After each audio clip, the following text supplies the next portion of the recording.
ఎవరి మీద అక్కడ చాలా క్లియర్ గా రాశారు, వాళ్ళు అసూయ పడ్డారు అని రాయబడి ఉంది. ఏం పడ్డారంటే వాళ్ళు అసూయ పడ్డారు. ఈ అసూయ పనులు ప్రతి చోట ఉంటారు. అసూయ పనులు లేని చోట అంటూ లేదు. విశ్వాసుల మధ్య అసూయ పనులు ఉంటారు, 2 లోకముల అసూయ పనులు ఉంటారు, 3 సేవకుల మధ్య కూడా. ప్రతి డిపార్ట్మెంట్ లో అసూయ ప్రతి చోట ఉంటుంది. నమ్మినోడులో ఉంటుంది, నమ్మనోడులో కూడా అసూయ. కానీ ఈ అసూయ వల్ల సాధించేది ఏమీ లేదు. ఈ అసూయ ఒక శాపం లాంటి. కనుక ఈ దాతాను, అభిరాము, కోరాబులు ఏం సాధించినారు?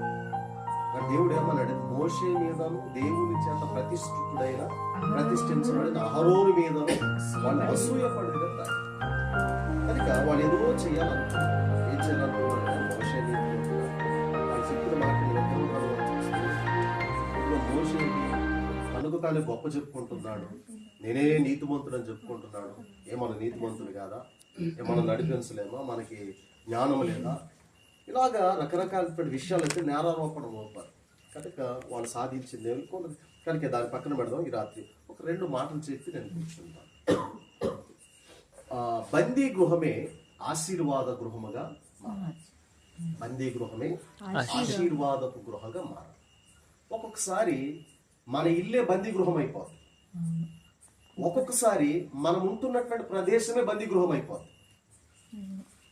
ఇప్పుడు టీచర్ గారు చెప్పినటువంటి విషయం బట్టి ఆ హాస్టల్లో పిల్లల మధ్యలో చాలా హ్యాపీగా ఉండాలనిపిస్తుంది, అందరు పిల్లలు కాబట్టి. కానీ అక్కడ ఎలా ఉందంటే ఒక బందీలాగా ఉంది. ఆ బంధకాల నుండి ఎప్పుడు బయటికి రావాలా అని వాళ్ళు తపన పడుతున్నారు.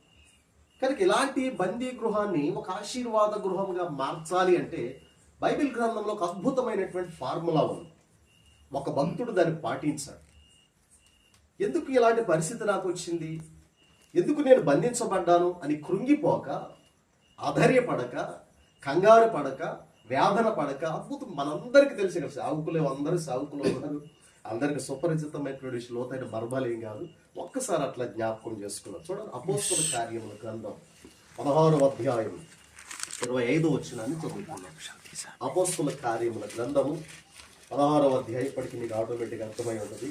25వ వచనం.